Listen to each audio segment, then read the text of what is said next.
कि कुछ ना करे नेता, तब भी उसको मालूम होता है कि वो आके मंच पे खड़े हो जाएगा, कोई जज्बाती मामला उठा लेगा, धर्म की बात करेगा, जाति की बात करेगा, तो बस फिर से जीत जाएगा। जब ये लूट मच रही थी तो आपकी आंखें बंद क्यों थी? आपकी आंखें बंद इसलिए थी क्योंकि आप सपना देख रहे थे, बिजी थे, बहुत बड़े बड़े सपने देख रहे थे, तो आपने लूट मचने दी, आपने चोरी होने दी, आपने रोका नहीं किसी को। ये कैसी बात हुई? 40% सरकारा क्यों है आपकी सरकार का नाम? कॉन्ट्रैक्टर्स आत्महत्या कर रहे हैं आपकी सरकार में। आप तो सर्वोपरि हैं, सर्वशक्तिमान है, अंतर्यामी है, सब जगह आप ही आप हैं, तो आपने क्यों नहीं किया? अपना सपना साकार क्यों नहीं किया? आज आपके सामने मुंह दिखाने लायक नहीं है, आज आपके सामने आपके मुद्दों पे बात नहीं कर सकते, इसलिए हर रोज कोई नया मुद्दा उठाते हैं जिससे आपके विकास, आपके जीवन, आपके रोजमर्रा की जो समस्याएं हैं उससे कोई मतलब नहीं है।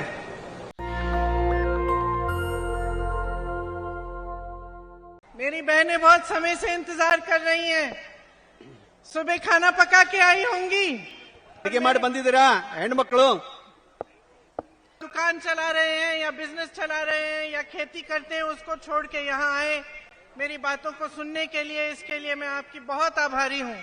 ಇವತ್ತು ನಿಮ್ಮೆಲ್ಲ ಕೆಲಸಗಳನ್ನ ಬದಿಗೊತ್ತಿ ನನ್ನನ್ನು ಕೇಳಲು ಇಲ್ಲಿವರೆಗೂ ಬಂದಿದ್ದೀರಿ, ನಿಮ್ಗೆಲ್ಲರಿಗೂ ನಾನು ಧನ್ಯವಾದಗಳನ್ನು ಅರ್ಪಿಸ್ತೇನೆ। देखिए, आपका जीवन मेहनत का जीवन है। मैं जानती हूँ कि सुबह से शाम तक आप ईमानदारी से, मेहनत के साथ अपने परिवार को आगे बढ़ाने के लिए काम करते हैं। आपकी यही आशा होती है कि आगे बढ़कर आपके बच्चों का भविष्य मजबूत बने। नौजवान लड़की लड़कियां हैं तो आप सोचते होंगे कि कोई अच्छा रोजगार मिल जाए, काम करे, कमाए, तो उनका भी क्या हो रहा है? मैं कह रही थी, शायद सुनाई नहीं दिया उन्हें, मैं कह रही थी कि आपकी इच्छा क्या होती है, आपकी आशाएं, महत्वाकांक्षाएं क्या है? सबसे पहले कि जो आपके बच्चे हैं वो जब बड़े होते हैं उनकी अच्छी नौकरी लगे, वो कमाएं, उनका आत्मविश्वास बना रहे और उनका एक मजबूत भविष्य बने। आप सबको हिंदी समझ में आती है? ठीक है, फिर मैं ऐसे ही बोलती हूँ। तो देखिए, आप क्या चाहते हैं? आप अपने बच्चों के लिए एक मजबूत भविष्य चाहते हैं, इसीलिए दिन रात मेहनत करते हैं। और कोई भी हो, मैं भी अपने बच्चों के लिए यही चाहती हूँ। और सरकार का इसमें एक बहुत बड़ा रोल होता है, बहुत बड़ी भूमिका होती है, क्योंकि जब आप संघर्ष करते हैं, आपके जीवन में मुश्किलें आती हैं, आपके लिए कोई समस्या उठती है, तो सरकार आपको बहुत मदद कर सकती है। जैसे मेरी बहनें यहाँ हैं, आज महंगाई की वजह से आपके जीवन में कितनी मुश्किलें हैं पैसों के लिए, तो ये तमाम मुश्किलें आपके सामने हैं। और 3.5 सालों से जो ये मुश्किलें हैं ये कम नहीं हुई हैं, बढ़ती चली गई हैं, बढ़ती चली गई हैं, क्योंकि आपको एक ऐसी सरकार मिली जो शुरू से ही गलत तरीके से बनी। शुरू से ही इन्होंने लालच की वजह से, सत्ता की वजह से विधायकों को खरीदा और एक सरकार को तोड़ के ये सरकार बनाई। तो शुरू से इनकी नीयत क्या थी? इनकी नीयत थी कि सत्ता में आना है, लूट मचाना है, अपने आप आगे बढ़ना है और जनता की मुसीबतों को पूरी तरह से नकारना है। यही इनकी नीयत थी। अब ये सरकार आई, 3.5 सालों से क्या हुआ? आज तो मुझे ताज्जुब हुआ, मैं यहाँ आ रही थी तो मैंने देखा कि प्रधानमंत्री मोदी जी यहीं पास में कहीं एक भाषण दे रहे हैं। तो मैंने कहा मैं देखूं क्या कह रहे हैं। मुझे ताज्जुब हुआ कि जिसको दुनिया कह रही है या उनके लोग कह रहे हैं कि सर्वशक्तिमान, सर्वोपरि, सर्वश्रेष्ठ, विकास पुरुष, ये सब उनके बारे में कह रहे हैं। और ये विकास पुरुष जो हमारे प्रधानमंत्री हैं, कर्नाटका आके कह रहे हैं कि मेरा एक सपना था कि मैं कर्नाटका में विकास लाऊंगा, मेरा एक सपना था कि कर्नाटका को मैं पूरे देश में विकास का मिसाल बनाऊंगा। तो क्यों नहीं बनाया? आप तो सर्वोपरि हैं, सर्वशक्तिमान हैं, अंतर्यामी हैं, सब जगह आप ही आप हैं। तो आपने क्यों नहीं किया? अपना सपना साकार क्यों नहीं किया? और जब मैं पूछना चाहती हूं कि जब भाजपा की सरकार, आप ही की बनाई गई सरकार, जनता को 40% सरकारा बनके लूट रही थी, तो आप क्या कर रहे थे? लेकिन आज मुझे समझ में आ गया, जब ये लूट मच रही थी तो आपकी आंखें बंद क्यों थी?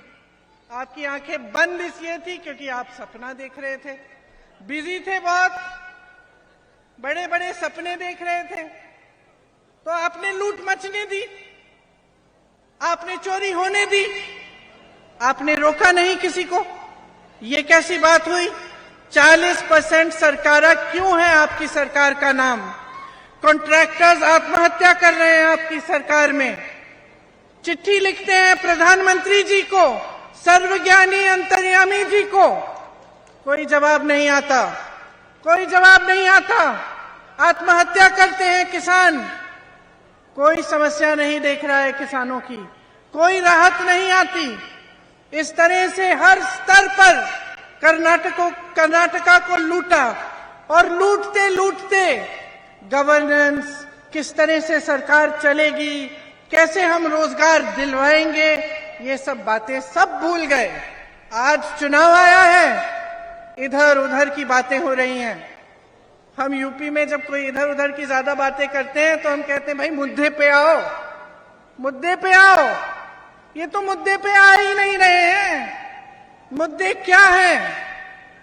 विकास, आपके लिए अस्पताल बनाना, आपके लिए शिक्षा के संस्थान बनाना, आपकी सड़कों को बनाना, आपके नौजवानों को रोजगार दिलवाना, मेरी बहनों को महंगाई से राहत देना, किसानों को आगे बढ़ाना, यही तो मुद्दे हैं।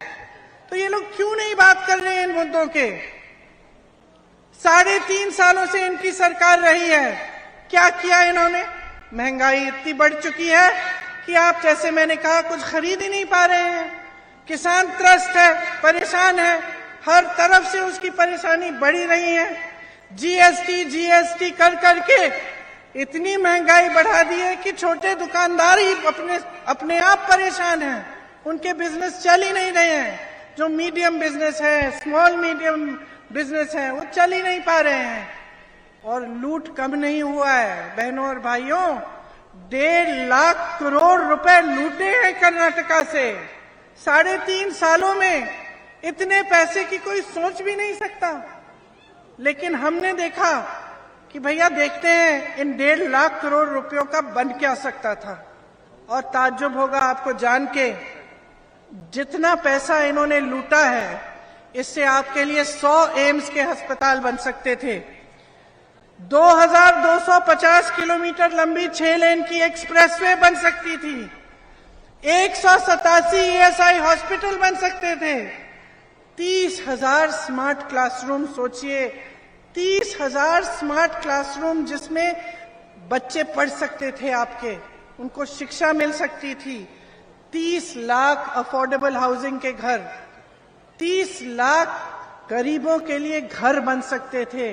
और इन्होंने क्या किया? उन पैसों को लूटा। और आज आपके सामने मुंह दिखाने लायक नहीं है। आज आपके सामने आपके मुद्दों पे बात नहीं कर सकते, इसलिए हर रोज कोई नया मुद्दा उठाते हैं जिससे आपके विकास, आपके जीवन, आपके रोजमर्रा की जो समस्याएं हैं उससे कोई मतलब नहीं है।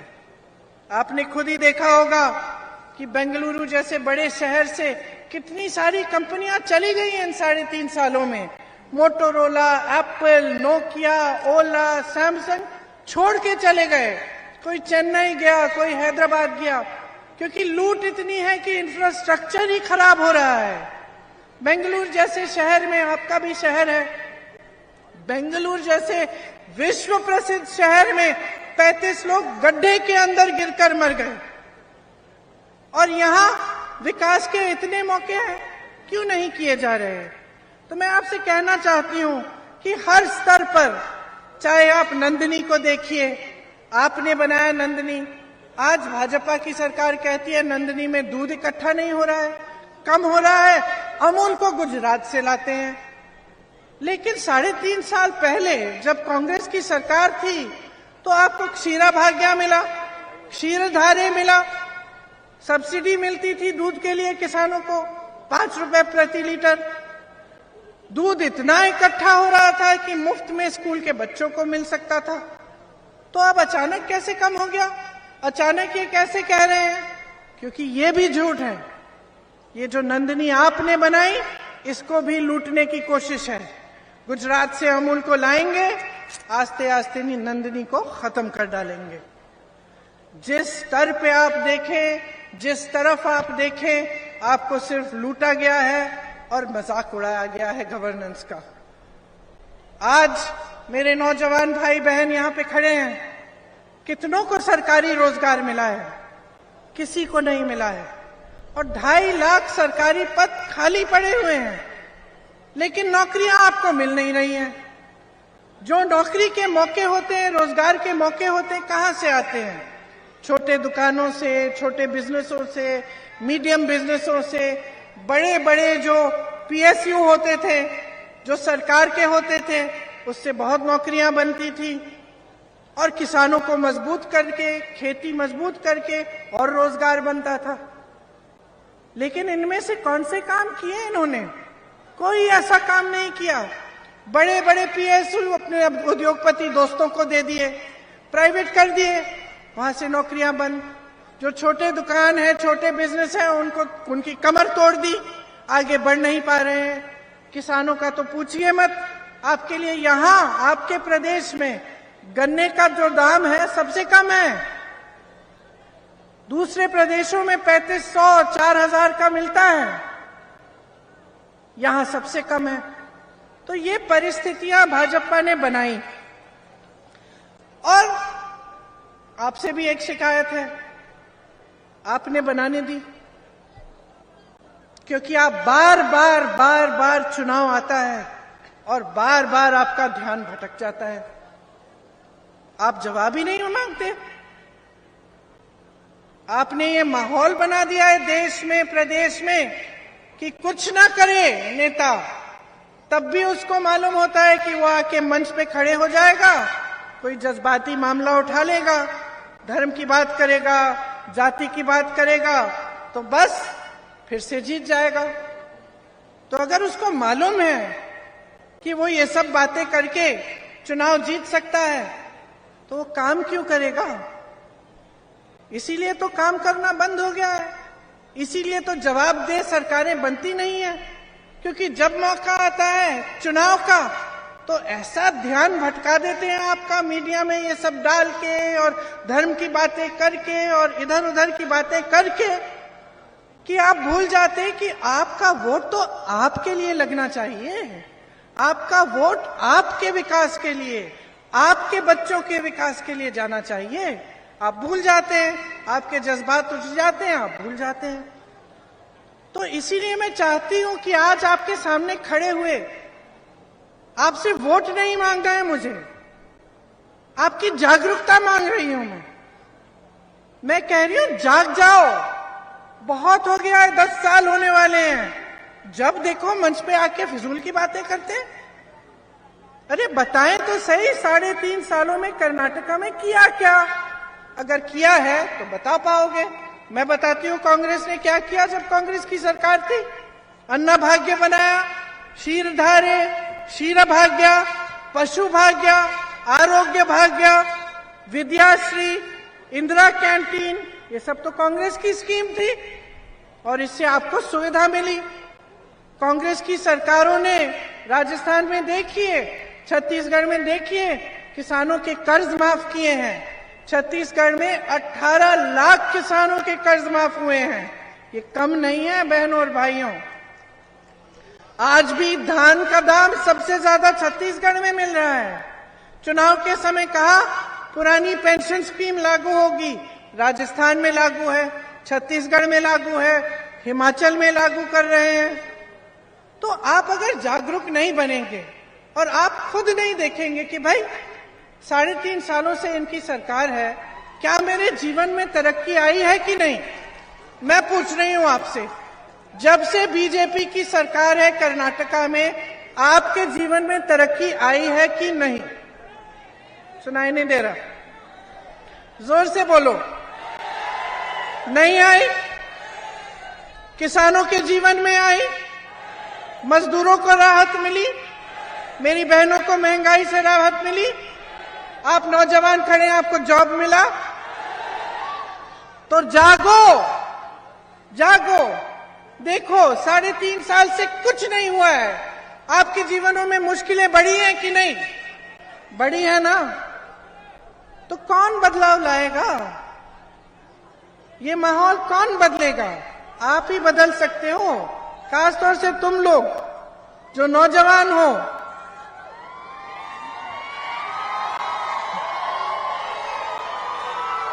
बदलाव लाओ, अपना हक मांगो।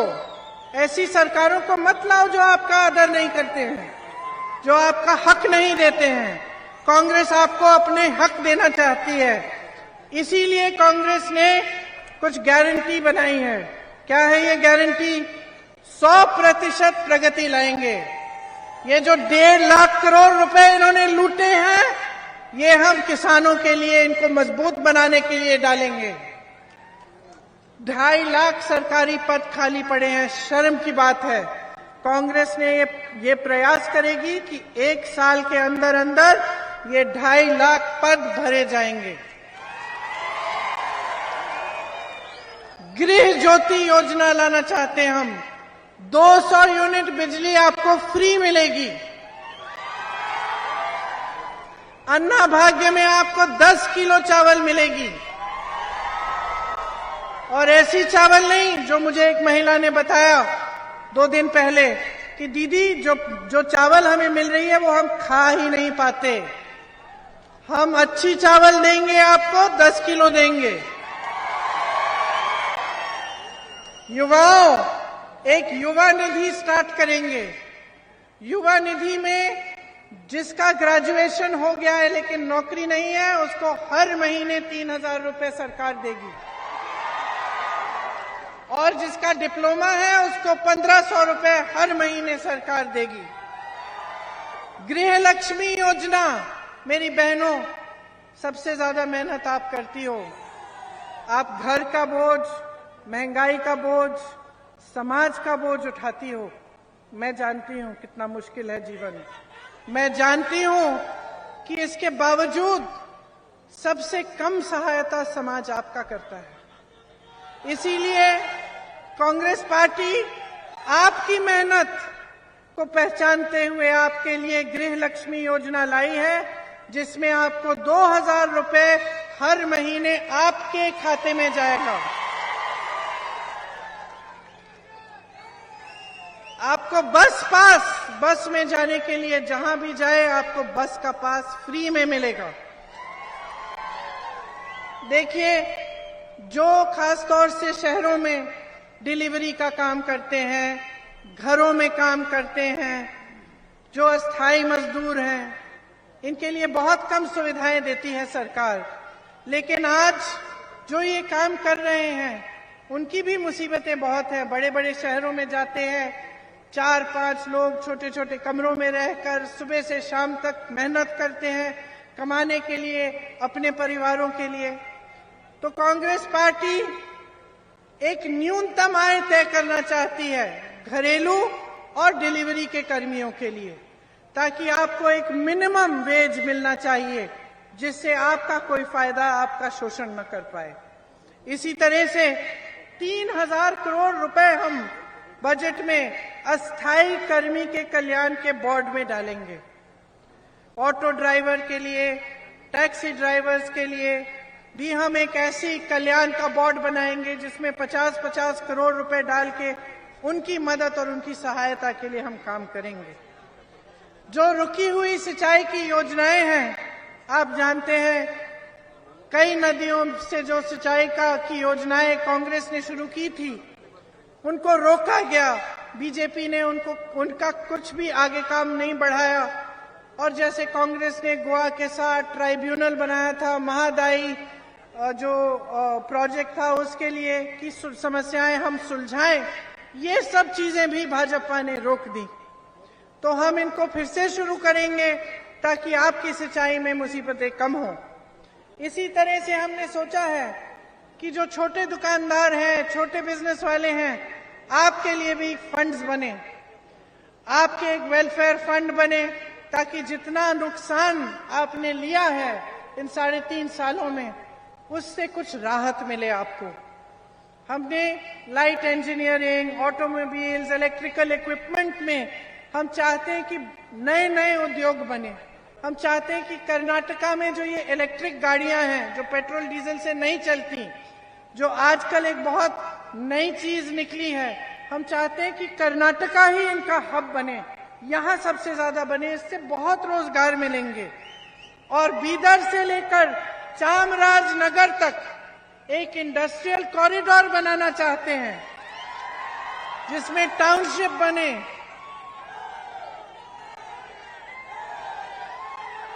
और अनेक विधानसभाओं में 10 करोड़ के स्टार्टअप फंड कि ये जो नौजवान हैं अगर एक छोटी सी बिजनेस शुरू करना चाहते हैं तो उस विधानसभा से ही उनको थोड़ा सा पैसा, थोड़ी सी मदद मिल सकती है कि अपने ही पैरों पे खड़े हो जाएं। कर्नाटका के लिए बहुत सारी चीजें सोची हैं। बेंगलुरु में एक टूरिज्म और बिजनेस के लिए, जैसे दुबई में होता है, गोल्ड और डायमंड पार्क बने। जैसे बेंगलुरु में आईटी सेक्टर मजबूत हुआ है और दुनिया में जाना जाता है, तो क्यों ना ये काम छोटे छोटे शहरों में भी, जो 2 टियर की शहर हैं, उनमें क्यों नहीं कर सकते। तो हमारा प्लान है कि मैसूरू, हुबली, धारवाड़, गुलबर्गा, बेल्लारी, चित्रदुर्गा जैसे जो छोटे शहर हैं, इसमें भी हम आईटी को मजबूत करें, टेक को मजबूत करें। ये सब हमारी योजनाएं हैं, हम आपके लिए करना चाहते हैं। ये कल्याण कर्नाटका है। आपको मालूम है कि कांग्रेस ने ही 371J का जो आर्टिकल 371J है संविधान का, कांग्रेस ही लाई थी और यहाँ के लिए तमाम विकास के रास्ते खोले। इसके लिए सोनिया जी लड़ी, मनमोहन सिंह जी लड़े और मल्लिकार्जुन खड़गे जी जो आज कांग्रेस के अध्यक्ष हैं, वो बहुत लड़े। और जब ये आर्टिकल 371J लाए तो हमारे मन में यही था कि कर्नाटका को पूरी तरह से हम विकसित करेंगे। उसकी वजह से रोजगार मिले, किसानों की सिंचाई की सुविधा मिली, कल्याण कर्नाटका का बहुत विकास हुआ। आज वो विकास कहां गया? 3.5 सालों में सारा बंद कर चुके हैं। बेरोजगारी बढ़ गई है। आपको याद होगा यहाँ पे यादगीर रेलवे कोच की फैक्ट्री खोली थी। ये सब कांग्रेस ने किया था। लेकिन आज भयंकर बेरोजगारी है कल्याण कर्नाटका में। पीने का साफ पानी नहीं मिल रहा है आपको। मुख्यमंत्री जी ने कोई ध्यान नहीं दिया इस क्षेत्र में। 40,000 सरकारी नौकरियां खाली पड़ी हैं इसी क्षेत्र में, कल्याण कर्नाटका में है। 16,000 शिक्षकों के पद खाली हैं और शिक्षित लोग हैं, क्यों नहीं भरे जा रहे हैं? क्योंकि हर तरफ से इन्होंने आपको पूछा नहीं है, घोटाले किए हैं। आप भर्ती के इम्तिहान देते हैं, पीएसआई का इम्तिहान देखिए, पुलिस के कर्मी खड़े हैं, बच्चे मेहनत करते हैं, पेरेंट्स उनके माँ बाप फीस भरते हैं ट्यूशंस के लिए कि भर्ती के इम्तिहान के लिए तैयारी अच्छी होगी, अच्छी नौकरी मिलेगी। तो ये सब मेहनत करने के बाद, पढ़ाई लिखाई करने के बाद, फीस भरने के बाद क्या पता चलता है उसमें भी घोटाला कर दिया। तो ये परिस्थितियां बन गई हैं कर्नाटका की। और जैसे मैं आपसे कह रही थी, ये परिस्थितियां सिर्फ आप बदल सकते हो, ये आप ही के हाथों में है। समझ लो, महान इतिहास है आपका, आपकी संस्कृति दुनिया भर में जानी जाती है। यहाँ के महान गुरु महात्मा सबने ये संस्कृति आपके साथ बनाई, आपके समाज ने बनाई। आपका एक ऐसा प्रदेश है जो मुझे याद है, जब मैं छोटी थी मेरे पिताजी कहते थे हम कर्नाटका में बहुत विकास कर सकते हैं, वहां पे आईटी टेक की बड़ी बड़ी शहरें बना सकते हैं। और मैं पूछती थी कैसे, छोटी थी मुझे नहीं मालूम था। पिताजी ने कहा क्योंकि शिक्षित लोग हैं, कर्नाटका में इंग्लिश बोलते हैं, शिक्षित लोग हैं और टेक आईटी में बहुत शिक्षित हैं। तो ये दोनों चीजें जो हैं, जो इंग्लिश में भी भाषा इंग्लिश की भाषा में मजबूत है, आईटी टेक्नोलॉजी में मजबूत है, तो पूरी दुनिया में ये भागीदार बन सकते हैं जो आईटी और टेक आने वाला है। ये 1984-85 की बात कर रही हूं मैं। तो आप तब से पहचाने जाते थे अपनी मेहनत के लिए, यहाँ की शिक्षा के लिए, अपनी संस्कृति के लिए, और इसके लिए कि आप सब मेहनत से अपने प्रदेश को बनाने लायक हैं और खुद अपने पैरों पे खड़े होने लायक हैं। तो उस परंपरा को तोड़िए मत। अपने प्रदेश को ऐसे हाथों में देकर जो सिर्फ लूटना चाहते हैं, दिल में सत्ता की लालच है, आपकी कोई परवाह नहीं है, उनके हाथों में मत दो। अब बंद करो ये सब। अपने विकास के लिए, अपने बच्चों के भविष्य के लिए, अपना वोट अपने प्रदेश के लिए, अपनी ही लिए दीजिए। तभी यहाँ पे विकास आएगा, तभी आपका प्रदेश फिर से दुनिया में पहचाना जाएगा।